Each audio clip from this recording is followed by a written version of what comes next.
am 2/5 of my way through my third round of 75 hard. This is what I've been up to for the last 15 days.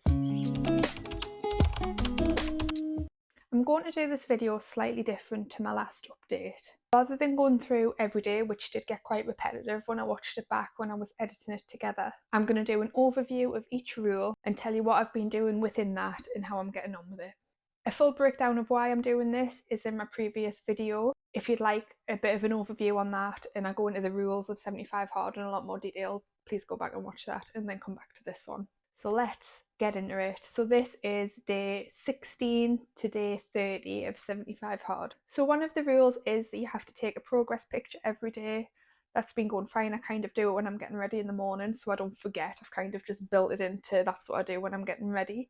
I have been taking 2 progress pictures, not one, because I want to do one from the front and one from the side just so I can get a better comparison of how things are going, how my body's changing. I am starting to see changes in these already, which is really exciting.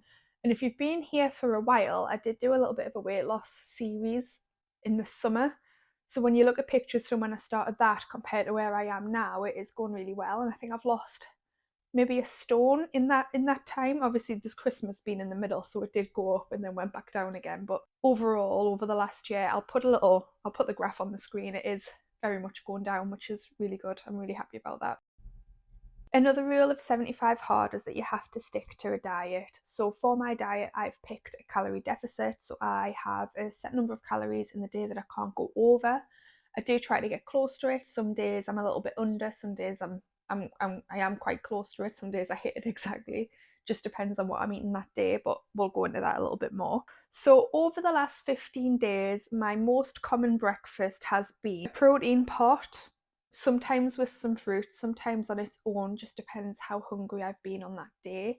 I am trying to hit more protein while I'm doing this because it's easy to stay in a deficit but not eat the right foods. I'm trying to make sure that I am hitting that protein as well, just because of how much I'm exercising. Another meal that I've been eating a lot of is toast with honey for this 15 days. I think because work has been a little bit busier, so I do just eat breakfast at my desk. So when I come down to make a cup of coffee, it's really easy to just put some toast in the toaster, and I love toast with honey on. It's really nice. So I had both of those breakfasts 4 times during this period. Other things that I've been eating are a slice of toast with protein shake.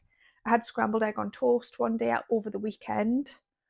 And I also had a corn sausage and egg wrap. I do tend to have breakfasts that take a little bit more making over the weekend, and I tend to eat it later, so I don't need as big of a lunch before my tea. So yeah, weekend breakfasts are often quite a bit different. I did buy some. So I used to live in Manchester, and there's a really good wholesalers in Stockport. So I went over to there while I was visiting my friend over in Manchester last week, and they'd had some big crates of grenade protein shakes. So there's 25 grams of protein, I think, in one of those. But the thing is with this warehouse, it's things that are close to the use by date. Most of them are all right if it goes over by a little bit, like crisps and stuff like that. It's kind of to stop food waste, but the date on these is the 7th of February, so I am just trying to get them in before they go too far out of date because my fridge is full of them. In terms of lunches, my most eaten meals over the last 15 days were a chicken pita pizza.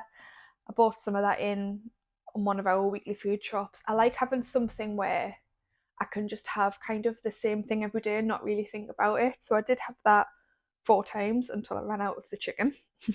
I also prepped a veggie curry with sweet potato, so I had that 4 times as well. Really low on the calories and packed full of veggies and really tasty. So I think it was a good choice for this week. Other things that I've had, so I did do a meal prep last time I'd spoke to you, and I made like a chicken sausage and bean thing. So I did have one of those left. So I had that at the beginning of this 15 days.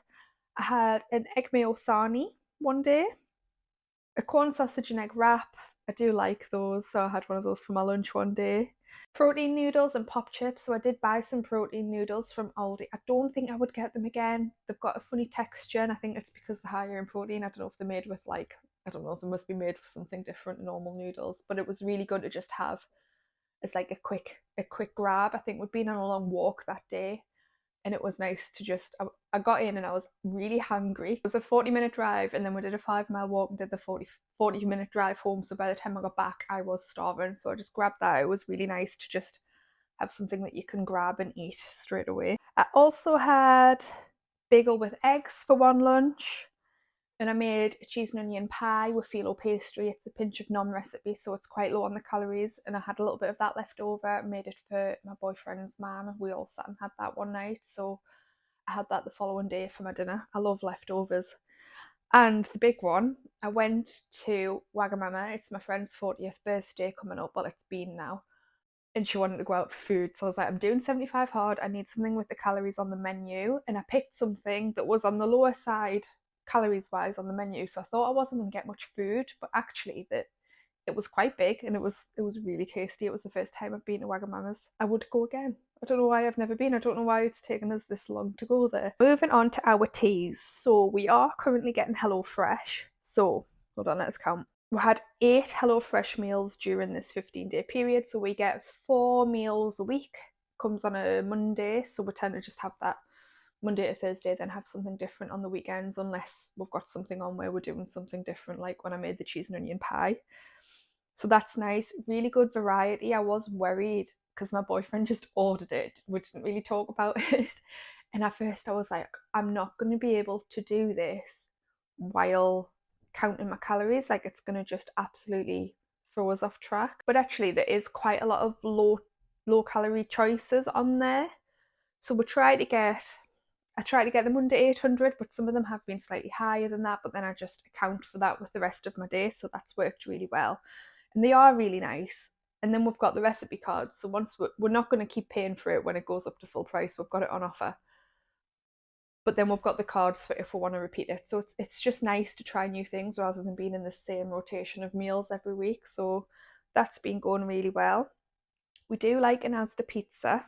So we've had that 3 times in the last 15 days. So this is easy if we've been to the gym late and we don't have much time to prep tea, because I don't like going to bed really late because I start work at 7 in the morning. And it's a really nice pizza. And I know diets and pizzas don't usually mix, but I'm in a calorie deficit and I'm not cheating on this diet unless I go over my calories. Or if I save all my calories for one meal and just eat one meal a day, I'm not doing any of that. I'm not pulling that. But half of this pizza is like 570 calories, I want to say. So it's a really good option to have in. Chuck it in the oven, really tasty. Feels like you're having a treat, but it still fits in your calories, so it's perfect. One day we did have a McDonald's. He wanted to go for McDonald's, so I just got a chicken wrap, so I managed to fit that in my calories as well. It's not quite the Big Mac that I would have liked, but the chicken wraps from there are all right and they're not bad on the calories either. One day we did have a cheesy bolognese like bake thing, so I did a big batch of bolognese a while ago, froze some, so we had some in the freezer to pull out. So I either have that with pasta, which we did one night, or do some potatoes in the air fryer, put the bolognese on top, then the cheese, and then bake it in the oven. And it's just so nice and not bad on calories. You're getting a load of veggies in there, so it's, yeah, a good choice to have. And then the cheese and onion pie that I made for my boyfriend and me and his mum, had that one night. But yeah, the bulk of my teas are coming from HelloFresh meals and I am thoroughly enjoying them. And I like how aesthetically pleasing they are on a plate. So they're great for these videos and for, like, you know, taking photos of your food like we all do, even though we never look at them ever again. In terms of snacks, so as I mentioned, I did go to that wholesalers. I'll put some clips on of the stuff that I bought because I got so much stuff. I spent £50, but I've got snacks to last us probably until May. So it's really good. So I've been having popcorn. I got a big box of popcorn from there, and I got some bags of little fun-sized Twixes, and they're 99 calories each. So if I've got the calories left at the end of the day, I like to have that with a cup of coffee. So moving on to workouts. So as part of 75 hard, you have to do 2 45-minute workouts. One has to be outside, the other can be indoors or outdoors. It's entirely up to you. So for my first exercise, every day I take the dog for a walk for 45 minutes on my lunch break. So that's an easy way to get it in. I'm obviously not finding it hard because the dog needs walking anyway. We did used to do like 2 30 to 40-minute walks, but now we'll just do a big 45-minute walk. Sometimes go out for a little one on a night, just depends. But that 45-minute outdoor workout is completely ticked off with walking the dog. So that kind of makes it a little bit easier for me, but it's getting more miles in, and it's easy. It's not particularly hard to fit into my day. It's part of my routine anyway. In terms of my second workout, so I did 5 lower body sessions over the last 15 days. When I go to the gym, I've got like a rotation that I do. It has 3 lower body days on and 1 upper body day. Obviously, I'm not in the gym every day because I do some running and some other stuff. So every time I'm in the gym, I just alternate between one of those lower bodies and the upper body, and it's just kind of a cycle that I just move on to the next one every time I'm in the gym. So my 3 lower body workouts, I will put them up on screen, but I'm just going to quickly go through them. So the first one, which is the hardest one, has a Romanian deadlift with the barbell and then some Bulgarian split squats followed by some lunges. So there's only 3 movements in this 45-minute workout, but because you're doing kind of 2 lunge variations, that's like a lot more sets. So there's kind of like 3 on each leg for each one. So that's what, 12 sets. So that easily fills my 45 minutes. I also do a warm up on the treadmill for 5 minutes before I do any of these. My second lower body day is a B stance RDL. So it's a Romanian deadlift, but I do them with dumbbells, and you kind of stand different. So it works one leg. So I do 3 of those on each leg. I do sumo deadlifts. So I just use the little steps in the gym, have 1 on each foot, and then do sumo deadlifts with a kettlebell for those. And then I do some dumbbell lunges. And then my third lower body in my rotation are good mornings with the barbell. I'm not sure that I'm going to keep these in because I really like doing a leg press and I haven't got that in anywhere.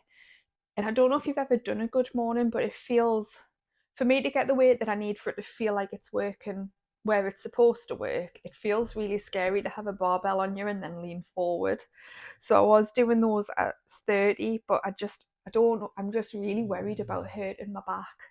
So I think I am going to swap them out going forward for a leg press, but that's what I've been doing for the last 15 days anyway. Then I go and do some hip thrusts, some sumo squats, again using the steps, so there's a bit of a deficit there. And then I do some hamstring curls on the machine. So that's my 3 lower bodies. I am trying to increase the volume every time. So whether that's adding more weight or adding more reps, I'm just trying to make sure that I've hit more weight lifted overall for each movement than the previous time I did that exercise, if that makes sense. Because we're looking for progressive overload. I'm trying to build my muscles. And my glutes specifically are really weak. I've injured my hip a couple of years ago after I did a half marathon. Got a PB, got a really good half marathon time for me, but really hurt my hip flexor. So I went to a physio that said, oh, it's because your glutes are weak and your hamstrings are weak, so I've not got that support in my hip. So I am just trying to build those so I can get back into running a bit more, not seriously, because I'm not a serious runner, a bit more frequently over the summer. Moving on to my upper body workout. So I do the same one. This is all I do in terms of upper body, but I do it more often. So rather than changing it like I do with the lower body, this is my upper body session every time I do upper body. So I do a lat pull down, a seated cable row, a bench press or chest press, depending on if the machine's free in the gym or if there's a bench free. But I do it with dumbbells. I'm not doing it with a barbell at the minute because I feel like I can get more of a stretch with a dumbbell than I can a barbell, so I get a better range of motion. I do a military press with the barbell, so that's just like a shoulder press, but without using your knees, so without bouncing it up. It's harder than it looks. And then I do some bicep curls as well. Again, trying to increase the volume on those every time I do them. The other workouts I have been doing, I've done 3 runs in the last 15 days. So I was just doing 1 weekly run with my run club. So we'll do 5-ish K, but by the time you've added in the warm up and the cool down, it does kind of round up to 45 minutes. But last week I decided to add in a separate run where I just go out on my own and just run for the full 45 minutes. So this week I think I did 4 miles. I am training for a 10K. I've entered a local 10K and it's the day before 75 hard finishes. So I did think I need to start increasing my mileage and getting more runs in. So that's what I'm doing there. 3 runs in the last 15 days. My aim is to do at least 2 a week up until that 10K. Some days I do a double walk day. So if I'm feeling like my body needs a bit of a rest or I'm short on time or I'm having one of those days where I need a little bit more fresh air, I'll do a double walk day and some days I do yoga. So I've had 2 double walk days during this period and 1 day where I've done yoga. I do have a Strava challenge running. So you on Strava, if you pay for it, you can add like goals for your year. So I've set some goals up to do 365 hours of activity in the year, set an overall one, and then I've got a walking one and a running one. So to walk this year, I put 800 miles in a year, and my running one I've set at 250 just because I am coming back off an injury, so I don't want to like try and increase my mileage loads for the sake of a challenge and then hurt myself. But if I can do 250, I'll be happy with that. So the double walk days do help with keeping that on track, because if you get behind with it, you're going to be playing catch up, and I don't want to be playing catch up in January because then I'm never going to hit it. So on one of the days we did do, I don't just always walk for 45 minutes. So one day we did do, I think I mentioned it before actually, we did a 5 mile walk. So that's obviously increasing that, but it's more time out walking as well, which is obviously good. I do like a long walk on a weekend, a bit of a drive and a long walk. The only thing that's missing is a pub lunch and a pint, but I can wait till the summer for that. Then we can sit outside. Moving on to the next rule of 75 hard, you have to read 10 pages of a non-fiction / self-improvement book. So I have just finished Let Me by Mel Robbins. This is the first book I finished during 75 hard. So I saw someone recommend it on a video, the dog has already chewed it, The Dip. So this is a really good book, but I didn't realise how short it was. So very soon I'm going to have to buy a new one of these. Let's just see how many pages it is. 76 pages, so this isn't even going to last us 8 days. So I need to go on Amazon and find a new one because I am over halfway. If you do have any book recommendations, I've obviously read Atomic Habits and a few other of the popular ones, but any self-improvement books that you think would be good, let me know. And then another rule is a gallon of water. So a gallon of water is 3.8 of these bottles. So yeah. Water's not the hardest bit of this challenge. It depends on how you tackle it. Water could be the hardest part if you don't start early enough in the day. But thankfully I've been okay with that for the whole of this so far. So the first 2 times I did 75 hard, I was up through the night using the toilet all the time. But that hasn't happened yet for this one. So I'm 30 days in and I haven't had to get up once in the middle of the night to use the bathroom. So I'm taking that as a win. But yeah, so this is a litre bottle. So I fill it up 3 times and then I do a little 800ml one. I am still usually drinking it at about 9 o'clock at night, but at least I'm not chugging it before bed, so that's good. And then the final rule is no alcohol. I don't find this one hard. It's short term, and usually this time of year, like January to March, I generally don't have much in the diary.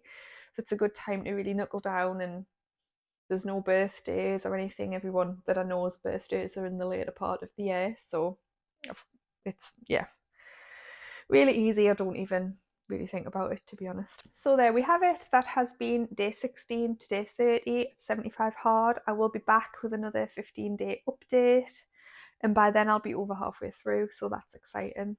The thing is with it, once I get into the routine of this, I think, oh, I could sustain this forever. And then once it finishes, I'll fall off and I'll find it really hard to get back onto anything again. And I really want to try and avoid that. So I am going to try and think of some kind of goals to keep us going for the rest of the year. I suppose those Strava goals will help. But yeah, really settled into it. And I'm really productive in other areas of my life when I do have a structured routine like this, so that's really good. Thank you for watching. If you are interested in any kind of self-improvement content, so I am doing 75 hard.